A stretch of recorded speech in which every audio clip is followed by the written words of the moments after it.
Big Boss Malayalam season 6 episode 58. അപ്പോ ഇന്ന് നമ്മളുടെ എപ്പിസോഡ് തുടങ്ങണ എങ്ങനെയാണ്? കരഞ്ഞോണ്ട്. കാര്യങ്ങളാണ് നിങ്ങളെന്ന് കരയണ ഞാൻ കണ്ടു കേട്ടോ. അയ്യ ജാസ്മിൻ കരയണ കണ്ടിട്ട്. അത് കണ്ട ആർക്കാലും കരച്ചില് വരില്ലേ? ഇവിടെ ഇരുന്നിട്ട് കണ്ണെന്ന് ഇങ്ങനെ വെള്ളം തുടക്കിയ എന്റെ ജാസു കരയാന്ന് പറഞ്ഞിട്ട്. അത് ജാസു ഇങ്ങനെ ഇത്രയും സങ്കടപ്പെട്ട് ഇങ്ങനെ കരയുമ്പോ അത് കഷ്ടപ്പെട്ടൊക്കെ കരയണ എനിക്ക് ആ കരയാൻ കാണുന്ന കഷ്ടപ്പാടുണ്ടല്ലോ, അത് കണ്ടിട്ടാണ് എനിക്ക് കരച്ചില് വരുന്നത്. പാവം അത് ജാസ്മിൻ. ഞാൻ പറഞ്ഞു ചിലപ്പോ ജാസ്മിന്റെ ഉള്ളിലൊക്കെ ചിലപ്പോ സങ്കടം ഉണ്ടാവുന്നു. എന്നൊക്കെ തോന്നുന്നു. ഉണ്ടാവും ചാൻസ് ഉണ്ട്. നിങ്ങൾ ജാസു ഫാൻസിൽ കളിയൊക്കെയല്ലേ? അല്ല, ജാസു എന്താ വിചാരിച്ചുള്ള വെച്ചിട്ടുണ്ടെങ്കില് തൊട്ടപ്പുറത്തെ സീക്രട്ട് റൂമിൽ ഇരുന്ന് ആശുപത്രിയൊക്കെ കേൾക്കുന്നുണ്ട് എന്നുള്ളതാണ് ജാസു വിചാരിച്ചത്. അതല്ലെങ്കിൽ ജാസുവിന്റെ മനസ്സിൽ എന്താന്ന് വെച്ചിട്ടുണ്ടെങ്കിൽ വീടിന്റെ ബുദ്ധിമുട്ട് കാരണം ഗബ്രീനെ എങ്ങോട്ടോ ഗൾഫിക്ക് വിട്ടാണ് 2 മാസത്തെ ലീവില് 2 ദിവസം കഴിഞ്ഞാൽ വരും.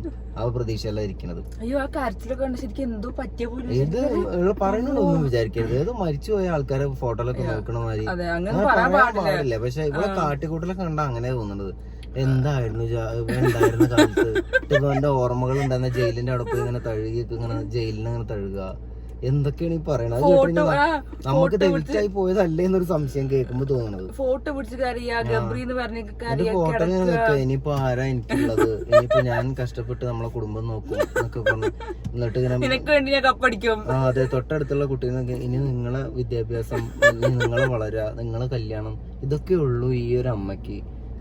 നിങ്ങളെ അച്ഛന്റെ ആഗ്രഹം അതൊക്കെ ഊട്ടി പോയി കുറച്ച് സ്ഥലം അതൊക്കെ ജയിലിലൊക്കെ പോയി ജയിലിന്റെ അഴികളിലൊക്കെ ഉണ്ടെങ്കിൽ എന്റെ ഗബ്രി തൊട്ട സ്ഥലം എന്നൊക്കെ പറഞ്ഞിട്ട് എനിക്ക് പെയ്യൊന്ന് കാണാൻ ജിന്റെ വലിച്ചിട്ടിട്ടുണ്ട്. എന്തായാലും മണം കെടുത്തല്ലേ പെണ്ണേ. ഇത് കഴിഞ്ഞു, ഗെയിം അവിടെ വെച്ച് കഴിഞ്ഞു. പിന്നെ ഇവളുടെ വിചാരിച്ചിരിക്കും എന്താ സീക്രട്ട് റൂമിൽ അപ്പുറത്ത് കാണുന്നുണ്ട്, ഫ്രൂട്ട്സ് കഴിക്കുന്നുണ്ട്. ഇവൻ കാണുന്നുള്ള പ്രതീക്ഷയിലാണ് ഈ പറയണതൊക്കെ. കണ്ടു കഴിഞ്ഞാൽ അല്ലെങ്കിൽ ആ മനക്കെടാവില്ലെന്ന് വെച്ചിട്ട് പിന്നെ നമുക്ക് വേറെ സാധനം കിട്ടി. റസ്മിൻ ചെന്നിട്ട് അത് വലിയ കോമഡി. നാട്ടുകാരും വീട്ടുകാരും മുഴുവൻ ഇതിനെ കുറിച്ച് സംസാരിക്കണ്ടേ. ഇപ്പൊ എന്തോ ഒരു പുതിയ അറിവ് കിട്ടിയ മാതിരിയാണ് റസ്മിൻ ചെന്നിട്ട് അല്ല ഇതിലൊക്കെ വല്ല സത്യം ഉണ്ടോ ഇപ്പോഴാണ് പോയി ചോദിക്കണത്. എല്ലാം കഴിഞ്ഞ് പടക്കം പൊട്ടിക്കുന്നത്. ഇതൊക്കെ പ്രീ പ്ലാൻഡ് ആണോ? അല്ല, ഞാനൊരു സംഭാഷണം കേട്ടു. അതിൽ ഇവളുടെ ശരി കണ്ടില്ലേ ജാസ്മിന്റെ? അമ്മോ, എന്താ പറയണതല്ലേ, പെട്ടുപോയൊരവസ്ഥ പോലെ. ജിന്റെ പറഞ്ഞത് ശരിയാണെന്നുണ്ടെങ്കിൽ അവര് 4 ആളും കൂടി അവിടുന്ന് പ്ലാൻ ചെയ്ത് പോകുന്നിട്ട് ഇവര് 2 ആളും പിന്നെ വേറൊരു പ്ലാനിങ് ഇതിനുള്ളിൽ ഇവക്ക് ആ കൺഫ്യൂഷൻ ആയി പോകുന്നുണ്ട്. എന്താണ് ഇവിടെ സംഭവിക്കുന്നത് വെച്ചിട്ട്. അതേപോലെ റസ്മിൻ അപ്സറിൻ, ഇതൊക്കെ അപ്സര എന്ന് പറഞ്ഞോ. പിന്നെ അപ്സറിനോട് പറയുന്നുണ്ട് ഇത് കാര്യമായതാണ്, ഇത് ആദ്യം തമാശക്ക് തുടങ്ങിയതാണ്, പിന്നെ അത് കാര്യമായതെന്നൊക്കെ എനിക്ക് മനസ്സിലായി. അന്ന് അവരാ സംസാരിച്ചില്ലേ, എന്നിട്ട് ഇവൻ പറഞ്ഞല്ലോ കല്യാണം കഴിക്കാനൊന്നും നിന്നെ കൊണ്ട് പറ്റില്ല എന്നൊക്കെ. അപ്പോഴാണ് അവന് സംഗതി കഴിയത്. അയ്യോ, ഇത് ഗബ്രീനോട് ഇന്ന് കഥ പറയണു ഫോട്ടോ നോക്കിട്ട്. ആ കണ്ടോ, ഇയാളുടെ ഫോൺ വെച്ചതാണ് ഇങ്ങനെ കറങ്ങിക്കൊണ്ടേ ജാസ്മിനെ കാണുമ്പോ ഇവരിങ്ങനെ എപ്പോഴും വട്ടം കറങ്ങിയല്ലേ പോകണം. അപ്പൊ എന്റെ ഫോണും അതേപോലെ ആവുകയാണ്. ജാസ്മിനെ കാണുമ്പോ ഇങ്ങനെ കറങ്ങിക്കൊണ്ടേ ഇരിക്കും. എന്നിട്ട് ഇപ്പൊ പറയാനുള്ളൊന്നും കിട്ടൂല. എന്താണ് നിങ്ങളെ ഫോണല്ലോ എന്തായാലും. ഇനി അടുത്തത് നമ്മളെ ഋഷീനെ മാനിപ്പുലേഷൻ. അതെ, ഋഷീനെ അത് പലതും തോന്നുന്നുണ്ട്. ഇനിയിപ്പം നല്ലൊരു ഫ്രണ്ട് ആയതുകൊണ്ട് അവള് പറയണതെല്ലാം എനിക്ക് നല്ലതിനാവുമെന്ന് തോന്നിയിട്ടും ആയിരിക്കാം. അതല്ലാന്നുണ്ടെങ്കിൽ ഋഷീന്റെ തലയിൽ മുടി മാത്രമേ ഉള്ളൂ എന്നുള്ള എന്റെ സംശയം. ആരെന്ത് പറഞ്ഞാലും അതൊക്കെ ഓക്കെ. ഒരു ഒന്നില്ലെങ്കിൽ അയാള് ക്യാപ്റ്റൻ ആയി കഴിഞ്ഞാൽ അയാളതായിട്ടുള്ള ഒരു തീരുമാനങ്ങൾ പറയണ്ടേ.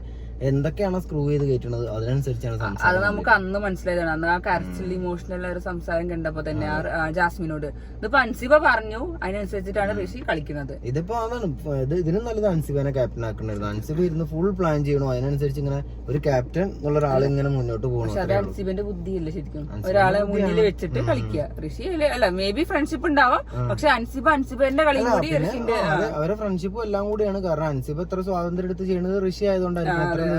അൻസിബ അങ്ങനെ ഇടപെട്ടിട്ടില്ലല്ലോ. പിന്നെ അങ്ങനെ പവർ ടീമിനെ തിരഞ്ഞെടുത്തു. നമ്മുടെ പോവേണ്ടവരൊക്കെ അതിൽ പെട്ടു. നാലാളുകളെയും പിടിച്ചതിലിട്ടു. പക്ഷെ അൻസിബ പറയില്ല, അൻസിബ അടിപൊളി പ്ലെയർ ആണ്. നമ്മൾ ആദ്യം പറയണ്ടേ, നമ്മളെ റിവ്യൂല് സായി അൻസിബനെ പറഞ്ഞില്ല, നമ്മള് പറയാറില്ല അൻസിബ അടിപൊളി പ്ലെയർ ആണ്. വീഡിയോന്റെ കട്ട് ചെയ്ത് കഴിഞ്ഞാലും ഞങ്ങൾ ഇതിന്റെ പേരിൽ ഒരുപാട് വർക്കിടുന്നുണ്ട്. അൻസിബ നല്ല പ്ലെയർ ആണെന്നൊക്കെ പറഞ്ഞിട്ട് അൻസിബിന്റെ പോയിന്റ്സ് ഒക്കെ കറക്റ്റ് പോയിന്റ്സ് ആണെന്ന് എപ്പോഴും പറയാറുണ്ട്. അപ്പൊ അങ്ങനെ പവർ ടീമില് നമ്മുടെ നോറ, റസ്മിൻ, പിന്നെ അഭിഷേക്, അൻസിബ പെട്ടു. 6 പേരാണ് പ്ലാൻ ചെയ്തത്. സായിനി നന്ദനെയും കൂട്ടാൻ വിചാരിച്ചു. പക്ഷെ ബിഗ് ബോസ് നല്ല പ്ലാനൊക്കെ സംഗതി. പക്ഷെ ഇവിടെ നടക്കൂല. ശേഷം എല്ലാരും കൂടി അതിന്റെ ഉള്ളിൽ കയറിക്കൊണ്ട് പ്രശ്നമില്ല. അതെ, പക്ഷെ ഞാൻ ഇന്ന് വിചാരിച്ചു പവർ ടീമിന്റെ ചിലപ്പോൾ തീരുമാനം മാറും, പവർ ടീമിൽ ആരെങ്കിലും എല്ലാരും വിചാരിച്ചു. അങ്ങനെ വല്ല പവർ ടീമിന്റെ ഉള്ളിൽ തന്നെ അവർക്ക് വേണമെങ്കിൽ നിങ്ങൾക്ക് സംസാരിച്ചിട്ട് അതിന്റെ ഉള്ളിൽ നിന്ന് ഒരാളെ പുറത്തിടാന്നൊക്കെ പറഞ്ഞ അടിപൊളിയായിരുന്നു. പിന്നെ അങ്ങനെ ടീമിനൊക്കെ തെരഞ്ഞെടുത്തു. അത് കഴിഞ്ഞിട്ടാണ് മോനെ പൂരം അങ്ങനെ നമ്മുടെ ജാസുവും ജിൻഡോ കക്കയും കൂടി പെരും അടി. അതിന്റെ ഉള്ളിലുള്ള ആളുകളും പുറത്തുള്ള നമ്മളെ പോലുള്ള ആളുകളും എന്ത് പറയാൻ ആഗ്രഹിച്ചോ അതൊന്ന് ജിന്റെ ഒരൊറ്റ പറച്ചിലാണ്ട് പറഞ്ഞു. അതില് ജാസ്മിന് പൊള്ളി, സംഗതി ജാസ്മിന് പൊള്ളി. എന്റെ ജാസ്മിനെ നൈസായിട്ട് പറഞ്ഞു എന്നെ ഓണാക്കി നന്നായി, ഞാൻ ഡൗൺ ആയി കിടക്കുന്നു, എന്നെ ഓണാക്കി നന്നായി. അതിന്റെ ഇടയില് ജാസ്മിൻ എന്താ പറയാ, എനിക്ക് മറ്റേ ഇതുണ്ടല്ലോ എന്താ പറയാ ആറാം തമ്പുരാനല്ലേ, ആറാം തമ്പുരാനില് മറ്റേ നെടുമുടിയാണ് ഇവരൊക്കെയാണ് ഓർമ്മ വന്നത്. നരേന്ദ്രപ്രസാദിന്റെ ഒക്കെ മറ്റേ മോങ്ങോണ്ടൊക്കെ കാണിക്കുന്നത്.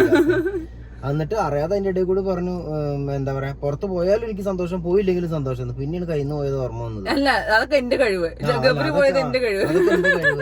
അതിൽ ആശാന അയിമ കയറി പിടിച്ചു. അതേടി അതന്നെ പറഞ്ഞത്. അതെ, ജിൻഡോന് അതാണ് വേണ്ടിയിരുന്നത്.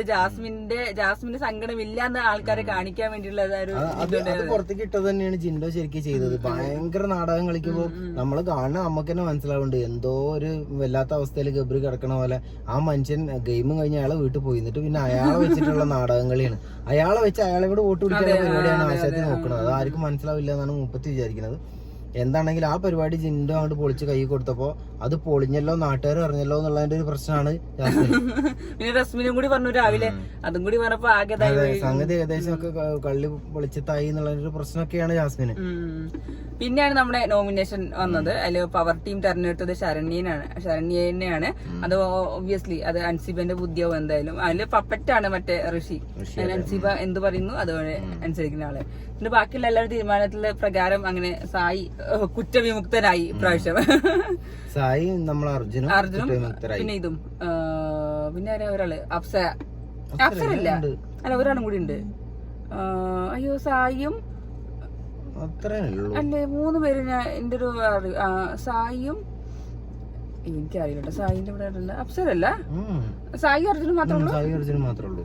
അങ്ങനെ. അപ്പൊ അതല്ലാതെ ബാക്കിയുള്ളവരൊക്കെ പിന്നെ പവർ ടീമും ക്യാപ്റ്റനും അങ്ങനെ 5 2 7. ജാസ്മിൻ പെട്ടിട്ടില്ല. ജാസ്മിന്റെ ആൾക്കാർക്ക് പറയാൻ മടിച്ചിട്ടോ പേടിച്ചിട്ടാണോ കഴിക്കാറില്ല. ഇപ്പൊ പറഞ്ഞു കഴിഞ്ഞാൽ അതിന് വല്ല അയ്യപ്പ പേടിച്ചിട്ടാണെന്നാവും.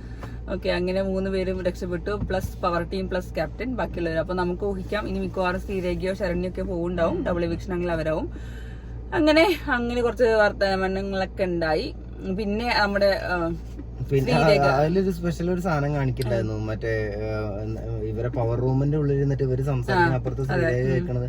ശ്രീരേഖ കേൾക്കാൻ വേണ്ടിയിട്ട് അൻസിബ കൊടുക്കാനുള്ളത് ഇങ്ങനെ നൈസായിട്ട് കൊടുക്കുന്നുണ്ട്. ശ്രീരേഖ ആകെ അന്തം വിട്ട് കേട്ടിരിക്കുന്നുണ്ട്. എന്നിട്ട് അവിടെ നിന്ന് ചേച്ചി ഒന്നും പിടിക്കണ്ട ചേച്ചി, ഞങ്ങളുണ്ട്, ഞാനും നന്ദുട്ടുണ്ടെങ്കിൽ നന്ദുട്ട എല്ലാം ശരിയാക്കി തരും ചേച്ചി. എന്നിട്ട് നേരെ വോട്ട് ചെയ്യുന്നത് എന്തുട്ടാ ഈ ശ്രീരേഖ ചേച്ചി പറയുന്നേ, ശ്രീരേഖയ്ക്ക് കിടക്കട്ട ഒരു വോട്ട്, എന്നിട്ട് ഒറ്റ കൊടുക്കല വോട്ട്. അങ്ങനെ സായും കൊടുത്തോട്ടോ. എന്റെ ചേച്ചി ഭയങ്കര വൈബാണ്, നല്ല വൈബാണ്. ശ്രീരേഖ ചേച്ചി നിന്നാ ഒരു വൈബ് ചേച്ചി എന്നാ ഞാൻ വിളിക്കുന്നത് പറഞ്ഞിട്ട് അവിടെ പോയിട്ട് എന്ത് വൈബാണ് ശ്രീരേഖയ്ക്ക് വോട്ട്. അതെ, അങ്ങനെ എന്നിട്ട് പിന്നെ സീറ്റൊക്കെ വിട്ടു. പിന്നെ ഒബ്വിയസ്ലി നമുക്കറിയാം മിക്കവാറും അല്ല നമുക്ക് വിചാരിക്കുന്നത് ശ്രീരേഖയും മറ്റേവരവും പോകുണ്ടാവുക, ശരണ്യ ആയിരിക്കണം. ഇനിയിപ്പോ പോവാളോ എനിക്ക് നന്ദനയ്ക്കൊക്കെ ഇളക്കം തട്ടി നിൽക്കുന്ന ആൾക്കാരാണ് നന്ദന, നമ്മളെ നോറ പവർ ടീമിന്ന് പുറത്തിറങ്ങിയ അടുത്ത് കഴിഞ്ഞാൽ എല്ലാരും കൂടെ നോറയ്ക്കാവും. 9 നോറയ്ക്ക്. റസ്മിനൊക്കെ സഹിക്കാൻ വയ്യപ്പോ സമയം കഴിഞ്ഞിട്ടോ. അങ്ങനെ അപ്പൊ റസ്മിനെ അറിയാം ഇപ്പൊ കുത്താൻ തുടങ്ങി ജാസ്മിനെ. റസ്മിന് മനസ്സിലായി ഇനിയിപ്പോ ഗബ്രി ഇല്ല. അപ്പൊ വെള്ളപ്പം കൂടി കഴിഞ്ഞിട്ടുണ്ടെങ്കിൽ ഗബ്രീന്റെ അടുത്ത പരിപാടി എനിക്കാവും കിട്ടുക. ആരൊക്കെയാണോ ജാസ്മിനെ കൂടുന്നത് അവരൊക്കെ പുറത്തു പോകാനുള്ള ചാൻസ് ഉണ്ട്. അതുകൊണ്ട് ആശയത്തിൽ നല്ല ചവിട്ടി, കളം മാറ്റി ചവിട്ടി. അത് കഴിഞ്ഞ് പിന്നെ എന്താ പറയാ ശ്രീരേഖയ്ക്ക് ഇട്ട് കൊട്ടിയത് നന്നായിരുന്നു. അൻസിബ നല്ല കാര്യമായിട്ട് പറഞ്ഞു. ശ്രീരേഖ ആകെ പേടിച്ചിട്ടോ, 9 വോട്ടൊക്കെ കിട്ടിയിരുന്നത്. ശ്രീരേഖയ്ക്ക് ഒന്ന് പേടിച്ചിട്ട് അതാണ് ആ കയ്യടിയിലുണ്ടെല്ലാം സംഭവിക്കുന്ന കയ്യടിച്ചിട്ടാണ്. അത് കഴിഞ്ഞ് പിന്നെ നമ്മുടെ സ്പോൺസർ ടാസ്ക് വന്നത് അത് പിന്നെ അത് ആ കറക്റ്റ് അവർക്ക് നമുക്കത് തുടങ്ങുമ്പോൾ തന്നെ അറിയുന്ന അവർക്ക് കിട്ടുള്ളൂ. നല്ല അതെന്താണെന്നറിയോ, അത് അവരങ്ങനെ അഭിനയിച്ച് പറഞ്ഞുകൊണ്ട് നമുക്കൊക്കെ വേഗം മനസ്സിലാവും അതിനെ പറ്റിയിട്ട്. അത് ആ ഒരു AC കമ്പനി എന്താണോ ഉദ്ദേശിച്ചത് ആ സംഗതി അവർ ചെയ്തു, അവർക്ക് തന്നെ കിട്ടും ചെയ്തു. പിന്നെ അതേപോലെ ജാസ്മിൻ ഗബ്രീന്റെ ഡ്രസ് ഇട്ട് നടക്കുന്നത് പറഞ്ഞില്ലല്ലോ. നിങ്ങൾക്കും വേണ്ടിട്ട് ഒരാളുണ്ടാവും, ആ പെൺകുട്ടി ഉണ്ടാവും നിങ്ങളുടെ ഡ്രസ്സൊക്കെ ഇട്ട് നടക്കണം. നടക്കുവല്ലേ, അത് വേറെ ഏതെങ്കിലും പാവപ്പെട്ടവരോ ഞാൻ കൊടുക്കുന്ന ഷർട്ടൊക്കെ കൊടുക്കലുണ്ട്. അപ്പൊ അത് കഴിഞ്ഞു. ഇനിയാണ് നമ്മുടെ നാളത്തേക്കാണ് നമ്മളെ വെയിറ്റ് ചെയ്യണല്ലേ. നാളെയാണ് മോനെ ഹോട്ടൽ ടാസ്ക്.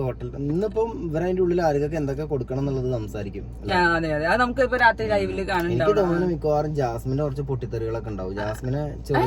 ജാസ്മിനൊക്കെ ഇങ്ങനെ അടിയുറച്ച് അങ്ങനെ അടിമ പോലെ ഇങ്ങനെ നിൽക്കണുണ്ടാവും. പോയിന്റ് ഒക്കെ കിട്ടണതാകുമ്പോ ചിലപ്പോ എന്താണോ അപ്പത്തെ സിറ്റുവേഷൻ അതിനനുസരിച്ച് ആരുടെ അടുത്ത് കാല് പിടിച്ച് നിക്കണോ വെച്ചാൽ അതുണ്ട്. ജാസ്മിൻ നല്ലോണം ചെയ്യാം. മിക്കവാറും എനിക്ക് തോന്നുന്ന കുക്കിംഗ് ടീമിലാണ് വീടുണ്ടാവുക. ഫുൾ ടൈം അവിടെ പണിയെടുക്കണ്ടല്ലോ. അല്ല, ജാസ്മിൻ എങ്ങനെയും കുക്കിംഗ് ടീമിൽ നിന്ന് പോവാനേ നോക്കും. കുക്കിംഗ് ടീമിലായി കഴിഞ്ഞാൽ ഹോട്ടൽ ടാസ്കിൽ നല്ല ടാസ്ക് ആണ്.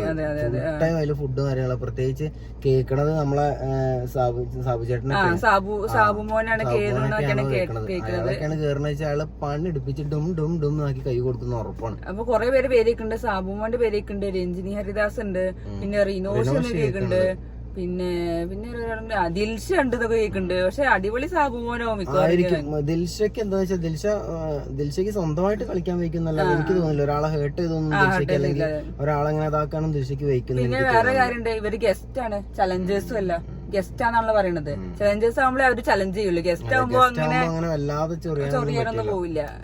എല്ലാരും ഒന്ന് ചൊറിഞ്ഞാലേ രസം ഉണ്ടാവുള്ളൂ ശരിക്കും. അപ്പോഴാണ് അതിനൊരു രസം. ഇതിൽ ചൊറിയേണ്ട ഒരു സിറ്റുവേഷനിലാണ് നിൽക്കണം. എന്നാലേ കുറെ ആൾക്കാർ ഗെയിമൊക്കെ പുറത്തേക്ക് വരും. കഴിഞ്ഞ കൊല്ലൊക്കെ കുറെ പേര് തലവിധി മാറിയ ടാസ്ക് ആണ് മറ്റേ ഹോട്ടൽ ടാസ്കിലാണ് ഗെയിം മൊത്തത്തിൽ മാറിയത്. പിന്നെ ചില ആൾക്കാരൊക്കെ അവിടുന്ന് അന്നാണ് പട്ടം പുറത്തവര് പുറത്തേക്ക് ഇട്ടതൊക്കെ അപ്പോഴാണ്. അതെ, കഴിഞ്ഞ വർഷമൊക്കെ ശരിക്കും വിഷ്ണുവിന് പോസിറ്റീവ് ഉണ്ടായിരുന്നത് ഈ ടാസ്ക് ഒറ്റയടിക്ക് ഈ ടാസ്ക് കൊണ്ട് നെഗറ്റീവായി. അതിനുശേഷം പുറത്താവുകയും ചെയ്തു. അതെ, അതിനുശേഷമാണ് പിന്നെ പുറത്താവുക ചെയ്തത്. വലിയൊരു പുറത്താവൽ ഉണ്ടാവേണ്ട ഗെയിമായിരുന്നു. അതെ, കഴിഞ്ഞ വർഷം അത് നൈസായിട്ട് ഒഴിവായി ചെയ്തു. ജനുക്ക സോറി പറഞ്ഞുകൊണ്ട് പോട്ടെ ക്ഷമിച്ചുകൊണ്ട് സംഗതി സെറ്റായി. അതെ, അല്ലെങ്കിൽ വേറെ ആരെങ്കിലും കയ്യിലെത്തി മാറുമായിരുന്നു. അതെ. അപ്പൊ ഇപ്രാവശ്യത്തെ ഈ നമ്മുടെ ഇവിടുത്തെ സീസൺ 6 ഏഷ്യാനെറ്റിന് അതിന്റെ പേരിൽ സങ്കടപ്പെടേണ്ടി സീസൺ 6 ഇനി ഹോട്ടൽ ടാസ്കിൽ ഇനി എന്താ ഒരു ഗെയിം ചേഞ്ചിങ് മൊമെന്റ് ഉണ്ടാവാറ്? ഇവരെന്താ ഒരാഴ്ച ചിലപ്പോ ഉണ്ടാവില്ല, ചിലപ്പോ ഒരാഴ്ചക്ക് നിക്കണം. ഒരു 4-5 ദിവസം. എന്നിട്ട് അങ്ങനെ നല്ലോണം പണി കൊടുക്കുക, അടിപൊളിയോ ശരിക്കും പറഞ്ഞാൽ. ഇനി എനിക്ക് തോന്നുന്ന ഇപ്പൊ ബേബി ഹൗസ് ഭയങ്കര എൻഗേജ്ഡ് ആവും ഇവര് പോണ ഒരു ദിവസം വരെ. പലതും അങ്ങോട്ടും ഇങ്ങോട്ടും ഇവര് തമ്മിൽ തന്നെ കുറെ അടികളൊക്കെ അതിന്റെ പേരിൽ നടക്കും. പിന്നെ പ്ലാനിങ് ഉണ്ടാവും. നോറന്റെ ആണ് കാണണ്ടേ, നോറന്റെ കുറച്ചൊക്കെ ആ ഒരു ഷൈൻ ചെയ്യാൻ കിട്ടിയ അവസരം പരമാവധി വാക്കുണ്ടാവും എന്തായാലും. ചേച്ചി എന്തൊക്കെ അഭിനയിച്ചു മിക്കവാറും റോബോട്ട് എന്നൊക്കെ തോന്നുന്നത്. കഴിഞ്ഞ വർഷം ശോഭയായിരുന്നു, ഓർമ്മയുണ്ടോ? ശോഭ, അതെ, ക്ലൗൺ എന്തോ റോബോട്ടിക് വെച്ചിട്ട്. നോക്കാം ഇനിയിപ്പോ ആരൊക്കെ എന്തൊക്കെ ചെയ്യാന്നുള്ളത്. തീരുമാനിക്കുന്ന പോലെ ഉണ്ടാവും. അല്ല, അത് നല്ലതാട്ടോ, അത് അടിപൊളി ഗെയിമാണ്. അല്ല, അൻസിബയ്ക്ക് എന്താ പറയാ, അൻസിബയ്ക്ക് അതിനുള്ള ഒരു കഴിവുണ്ട്. അൻസിബ പറയും, ഇപ്പം അൻസിബ എല്ലാം കൂടെ ഏറ്റെടുത്തിട്ട് ഋഷീന അവിടെ വെറുതെ പപ്പറ്റാക്കി നിർത്തി ആള് ചെയ്യാണ്. എന്നിട്ട് അതൊക്കെ ഫ്ലോപ്പ് ആണെങ്കിൽ നമുക്കൊരു ആള് അടിപൊളിയായിട്ട് ചെയ്യേണ്ട കാര്യങ്ങളൊക്കെ മതി. നല്ലത് പറയാനും അല്ലാത്ത സമയത്ത് ദേഷ്യത്തിൽ പെടാനും അറിയാം. ഇപ്പം ക്യാപ്റ്റനെ ആണെന്നുണ്ടെങ്കിലും പവർ ടീം ആണെങ്കിലും ഒക്കെ കൺട്രോൾ ചെയ്യണത് എന്താ പറയുക, നന്നായി കൈകാര്യം ചെയ്യുന്നതുകൊണ്ട് അടിപൊളിയാണ്. ഇപ്പൊ അതിന്റെ ഉള്ളില് മക്കളെ വരൂ നമുക്ക് യോഗ ചെയ്യാൻ സമയമായി, ഉച്ചയായി എന്നൊക്കെ അതെന്തറിയോ, ഈ ആൾക്കാരുടെ അഭിപ്രായം ചോദിച്ചിട്ടുള്ള കാര്യങ്ങളാണ്. ഇന്നിപ്പോ പവർ ടീം അതൊന്ന് എപ്പിസോഡിൽ കാണിച്ചില്ലല്ലോ, ചിലപ്പോ പ്ലസിൽ കാണിക്കുന്നുണ്ടാവോ. അവരിങ്ങനെ പറയുന്നുണ്ട്, ഞങ്ങള് പറയും അത് ചെയ്യാ. പവർ ടീം പറയുന്നുണ്ട്, എല്ലാ പ്രൊമോയിലുണ്ടായിരുന്നു. അതാണല്ലോ പവർ ടീമിന്റെ പവർ. നിങ്ങളല്ല അതിർവരമ്പ് തീരുമാനിക്കുന്നത്, ഞങ്ങളാണ് തീരുമാനിക്കുക, ഞങ്ങൾ പറയുന്നത് നിങ്ങൾ ചെയ്യുക. അതിന് ഓരൊക്കെ നല്ല കറക്റ്റ് ആയിട്ട് അതിലിപ്പോ പറയുന്ന കാര്യങ്ങൾ നല്ലതാണെങ്കിൽ ചീത്താണെങ്കിൽ അവരെ തീരുമാനിച്ചിട്ടുണ്ടെങ്കിൽ പിന്നെ തീരുമാനിച്ച കാര്യം പറഞ്ഞാൽ മതി. അതെ, ഒരാളുടെ അഭിപ്രായം ചോദിക്കാൻ നിൽക്കരുത്, കാരണം ചെയ്യിപ്പിക്കുക തന്നെയാണ്. അതാണ് ഇത് ബിഗ് ബോസ് പറയുന്നുണ്ട്, പവർ ടീമാണ്, നിങ്ങൾക്ക് പവർ ഉണ്ട്, നിങ്ങൾ അങ്ങനെ ചെയ്യൂ ചെയ്യുന്നു. നിങ്ങൾക്ക് പവർ ഉണ്ട്, സ്പെഷ്യൽ പവർ ഉണ്ട്. എന്ത് സ്പെഷ്യൽ പവർ? അപ്പോ ഇന്ന് നമ്മള് വെയിറ്റിംഗ് അല്ലേ, നാളെ മുതൽ പലതും പറയണേ. എനിക്ക് തോന്നുന്നു നമ്മളെ വീഡിയോ ഒക്കെ ഒരുപാട് നീണ്ടു പോകാൻ ചാൻസ് ഉണ്ട്. ഒരുപാട് സംഭവങ്ങൾ അവിടെ ഇവിടെ ആ വീടിന്റെ ഉള്ളിൽ പല സ്ഥലത്തും പലതും സീസൺ ആയിട്ടൊന്നും പറയാനും വീട്ടിൽ അത് ശരിയാ. ചലഞ്ചേഴ്സിന് അല്ല അവരെ ഗസ്റ്റിനെ എല്ലാവരും എടുത്തിട്ട് പെരുമാറും പറയാൻ വയ്യ. അല്ല, മിക്കവാറും ഗസ്റ്റിനെ സൂചിപ്പിച്ചിങ്ങനെ എന്താ പറയാ, ഇത് വേണോ. അല്ല, ഇവരെ കണ്ടിട്ടുള്ള ആകെ ഗസ്റ്റ് നമ്മളെ രതീഷേട്ടാണ്. ഇനി വരുന്ന ഗസ്റ്റ് ഒന്നും അതുപോലെ ആവാനുള്ള ചാൻസ് ഇല്ല. പക്ഷെ ഇങ്ങനെ ഉണ്ടാവുന്നതല്ല. ഇപ്പൊ അവരൊക്കെ ബിഗ് ബോസ് പറയുന്നുണ്ടാവും അങ്ങനെ ഒന്നും പറയാൻ പാടില്ല എന്നോ, പുറത്തെ കാര്യങ്ങളൊന്നും പറയാൻ പാടില്ല എന്നൊക്കെ ഉണ്ടെങ്കിൽ പിന്നെ ഒന്നും പറയാനും പറ്റില്ലല്ലോ. ചലഞ്ചേഴ്സ് ഒക്കെ കഴിഞ്ഞ അടിപൊളിയായിരുന്നു. എല്ലാവർക്കും ഓരോ സംഭവങ്ങളൊക്കെ കൊടുത്ത് അതിന്റെ ശേഷം ഗെയിമേ മാറി. അതെ, പിന്നെ വേറൊരു ചലഞ്ചർ വന്ന് ഔട്ട് ആയി. ഇത് ബിഗ് ബോസ് ഇപ്പൊ തൂക്കിയെടുത്ത് പുറത്തറില്ലേ. അയ്യോ, അതൊക്കെ കോമഡി ആയിരുന്നു. അപ്പൊ നമുക്ക് നോക്കാല്ലേ നാളെ. ഇന്നിപ്പോ പ്ലാനിങ് ഉണ്ടാവും ലൈവിലൊക്കെ സംഭവം. ഇന്ന് അൻസിബോ എന്താ ചെയ്യണെന്ന് ഞാനും അതുപോലെ വെയിറ്റ് ചെയ്ത് നിൽക്കണം. എന്താണ് എന്തെങ്കിലുമൊക്കെ അൻസിബന്റെ മൈൻഡിലാവുമ്പോ കുറച്ച് നല്ല സാധനങ്ങൾ വരാൻ ചാൻസ് ഉണ്ട്. എന്നാ നാളെ പൊടി പൂരായിരിക്കും. നമുക്ക് നാളെ രാവിലെ ഗസ്റ്റുകളൊക്കെ വന്നു തുടങ്ങും. നമ്മളെല്ലാരും വളരെ ആക്റ്റീവ് ആയിട്ടിരിക്കണം. അതെ, നമ്മള് ലൈവ് ഒക്കെ ഇങ്ങനെ ഓൺ ആയിരിക്കും. അപ്പൊ ഇനി നാളെ കാണാം.